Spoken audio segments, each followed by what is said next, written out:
ಇನ್ನು ಈ ಪಾಕ್ ಪರ ಘೋಷಣೆ ವಿಚಾರದಲ್ಲಿ ಸರ್ಕಾರದ ವಿರುದ್ಧ ಬಿಜೆಪಿ ಫುಲ್ ಗರಂ ಆಗಿ ಹೋಗಿದೆ. ಸಚಿವರು ದೇಶದ್ರೋಹಿಗಳ ಪರ ನಿಂತಿದ್ರು ಅಂತ ಮಾಜಿ ಮುಖ್ಯಮಂತ್ರಿ ಬಸವರಾಜ ಬೊಮ್ಮಾಯಿ ಅವರು ಕಿಡಿಕಾರಿದ್ದಾರೆ. ಎಫ್ಎಸ್ಎಲ್ ರಿಪೋರ್ಟ್ ಬಂದು 4 ದಿನವಾಗಿತ್ತು, ಆದರೂ ಕೂಡ ಇವರು ಬಹಿರಂಗ ಪಡಿಸಲಿಲ್ಲ. ದೇಶದ್ರೋಹಿಗಳ ಪರವಾಗಿ ನಿಂತಿದ್ರು ಅಂತ ಸರ್ಕಾರದ ವಿರುದ್ಧ ಗರಂ ಆಗಿದ್ದಾರೆ. ಎಫ್ಎಸ್ಎಲ್ ರಿಪೋರ್ಟ್ ಬಂದು ಆಗಾಗಲೇ 4 ದಿನ ಆಗಿ ಹೋಗಿತ್ತು. ಎನ್ಐಎ ಎಂಟ್ರಿ ಕೊಟ್ಟ ಬಳಿಕ 3 ಜನರನ್ನ ಅರೆಸ್ಟ್ ಮಾಡಿದ್ದಾರೆ. ಸರ್ಕಾರ ಈಗಲಾದರೂ ಬಂಡತನವನ್ನ ಬಿಡ್ಲಿ ಅಂತ ಬಸವರಾಜ ಬೊಮ್ಮಾಯಿ ಅವರು ಆಕ್ರೋಶವನ್ನ ವ್ಯಕ್ತಪಡಿಸಿದ್ದಾರೆ. ಇನ್ನು ಈ ಘೋಷಣೆ ಕೂಗಿದಂತಹ ಪ್ರಕರಣದ ಪಾತ್ರಧಾರಿ ಯಾರು, ಸೂತ್ರಧಾರಿ ಯಾರು ಅದೆಲ್ಲ ಕೂಡ ಗೊತ್ತಾಗುತ್ತೆ. ನಾಜೀರ್ ಹುಸೇನ್ ಹೆಸರನ್ನೇ ಪೊಲೀಸರು ಕೈ ಬಿಟ್ಟಿರೋದು ಯಾಕೆ? ರಾಜ್ಯಸಭೆ ಸದಸ್ಯ ನಾಜೀರ್ ಹುಸೇನ್ರನ್ನ ಬಂಧಿಸಬೇಕು ಅಂತ ಇತ್ತ ವಿಜಯೇಂದ್ರ ಕೂಡ ಆಗ್ರಹಿಸಿದ್ದಾರೆ.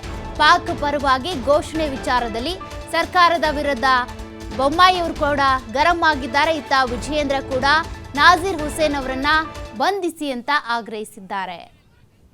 ಪಾಕ್ ಪರವಾಗಿ ವಿಧಾನಸಭೆಯಲ್ಲಿ ಘೋಷಣೆ ಆಗಿರೋದು ಭಾಳ ಸ್ಪಷ್ಟವಾಗಿತ್ತು.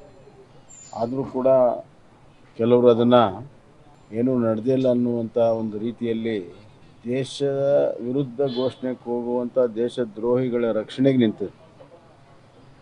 ಭಾಳ ದೊಡ್ಡ ದುರ್ದೈವ. ಅದರಲ್ಲೂ ಕೆಲವರು ಮಂತ್ರಿಗಳು ನಿಂತಿದ್ದು ತಮ್ಮ ಸ್ಥಾನ ಮತ್ತು ತಮ್ಮ ಜವಾಬ್ದಾರಿಯನ್ನು ಸಂಪೂರ್ಣವಾಗಿ ಮರೆತು ಕೇವಲ ರಾಜಕಾರಣ, ಓಲೈಕೆಯ ರಾಜಕಾರಣ, ಮತ ಬ್ಯಾಂಕಿನ ಸಲುವಾಗಿ ಎಫ್ಎಸ್ಎಲ್ ರಿಪೋರ್ಟು ಒಂದೇ ದಿವಸದಲ್ಲಿ ಪಡಿಬೋದಾಗಿತ್ತು. ಯಾಕಂದರೆ ಎಫ್ಎಸ್ಎಲ್ ರಿಪೋರ್ಟ್ ಈಗಾಗಲೇ ಬಂದೇ 4 ದಿವಸ ಆಗಿದೆ. ಅದರಲ್ಲಿ ಭಾಳ ಸ್ಪಷ್ಟವಾಗಿ ಅನಾಲಿಸಿಸ್ ಮಾಡೋರು ಹೇಳಿದ್ದಾರೆ. ಸರ್ಕಾರ 4-5 ದಿವಸ ಮೀನಾಮೇಷ ನಿನ್ನೆ ಯಾಕೆ ಅರೆಸ್ಟ್ ಆದರೂ ಗೊತ್ತವರು, NIA ಮೊನ್ನೆ ರಾತ್ರಿ FIR ಬುಕ್ ಮಾಡಿದೆ. ಮೊನ್ನೆ ರಾತ್ರಿ ಯಾವಾಗ NIA FIR ಬುಕ್ ಮಾಡ್ತು, ಇವರು ಅರೆಸ್ಟು ಬಾಂಬ್ ಬ್ಲಾಸ್ಟಿನ ಜೊತೆಗೆ ಇದರಲ್ಲೆಲ್ಲ ಕನೆಕ್ಷನ್ ಆಗುತ್ತೆ ಅನ್ನುವಂಥ ಭಯ ಇದೆ. ಹೀಗಾಗಿ ಇದರಲ್ಲಿ ಅರೆಸ್ಟ್ ಮಾಡಿದ್ದಾರೆ.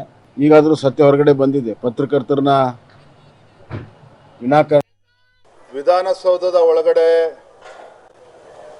ಕೆಲವು ದೇಶದ್ರೋಹಿಗಳು ಪಾಕಿಸ್ತಾನ್ ಜಿಂದಾಬಾದ್ ಎಂಬ ಘೋಷಣೆಯನ್ನು ಕೂಗಿದ ನಂತರ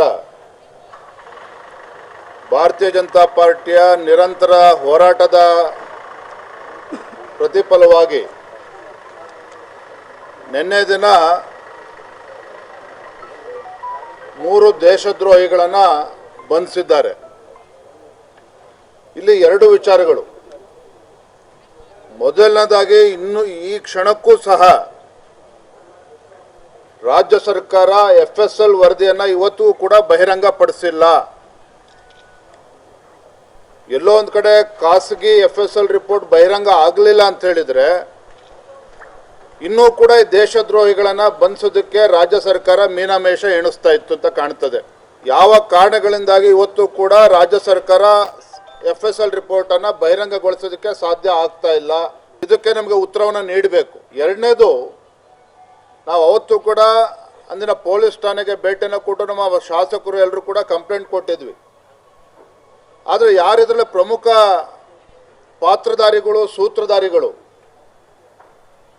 ಈ ದೇಶದ್ರೋಹಿ ಚಟುವಟಿಕೆಯಲ್ಲಿ ಭಾಗವಹಿಸಿರ್ತಕ್ಕಂಥ ಪಾಕಿಸ್ತಾನ್ ಜಿಂದಾಬಾದ್ ಅಂತೇಳಿ ಘೋಷಣೆ ಮಾಡಿರ್ತಕ್ಕಂಥ ದೇಶದ್ರೋಹಿಗಳಿಗೆ ಸೂತ್ರಧಾರಿಗಳು ಯಾರು, ಪಾತ್ರಧಾರಿಗಳು ಯಾರು, ಪ್ರಮುಖರಾಗಿರ್ತಕ್ಕಂಥ ರಾಜ್ಯಸಭಾ ಸದಸ್ಯರಾಗಿ ಆಯ್ಕೆ ಮಾಡಿ ಆಗಿರ್ತಕ್ಕಂಥ ನಾಸೀರ್ ಹುಸೇನ್ ಅವರ ಹೆಸರನ್ನೇ ಇವತ್ತು ಪೊಲೀಸರು ಕೈ ಬಿಟ್ಟಿರ್ತಕ್ಕಂಥದ್ದು ಮೇಲ್ನೋಟಕ್ಕೆ ಕಾಣ್ತಾ ಇದೆ.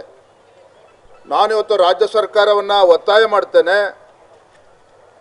ನಾಸೀರ್ ಹುಸೇನ್ ಅವ್ರನ್ನು ಕೂಡ ಅಪರಾಧಿ ಅಂತೇಳಿ ಅವ್ರನ್ನು ಕೂಡ ಅಕ್ಯೂಸ್ ನಂಬರ್ 4, ಯಾಕೆಂದರೆ ಅಕ್ಯೂಸ್ ನಂಬರ್ 1, 2, 3 ಗೊತ್ತಾಗಿದೆ. ರಾಜ್ಯಸಭಾ ಸದಸ್ಯ, ಕಾಂಗ್ರೆಸ್ ಪಕ್ಷದ ರಾಜ್ಯಸಭಾ ಸದಸ್ಯರಾಗಿ ಆಯ್ಕೆ ಆಗಿರ್ತಕ್ಕಂಥ ನಾಸೀರ್ ಹುಸೇನ್ ಅವ್ರನ್ನು ಸಹ ಅಪರಾಧಿ ಅಂತೇಳಿ ಪೊಲೀಸರವ್ರನ್ನ ಪರಿಗಣಿಸಿ ಕಾನೂನಿನ ಪ್ರಕಾರ ಸೂಕ್ತ ಕ್ರಮವನ್ನು ಕೈಗೊಳ್ಳಬೇಕು ಅಂತೇಳಿ ನಾನು ರಾಜ್ಯ ಸರ್ಕಾರಕ್ಕೆ ಈ ಸಂದರ್ಭದಲ್ಲಿ ಒತ್ತಾಯವನ್ನು ಮಾಡ್ತಾ ಇದ್ದೇನೆ. ವಿಧಾನಸೌಧದ ಒಳಗಡೆ ಕೆಲವು ದೇಶದ್ರೋಹಿಗಳು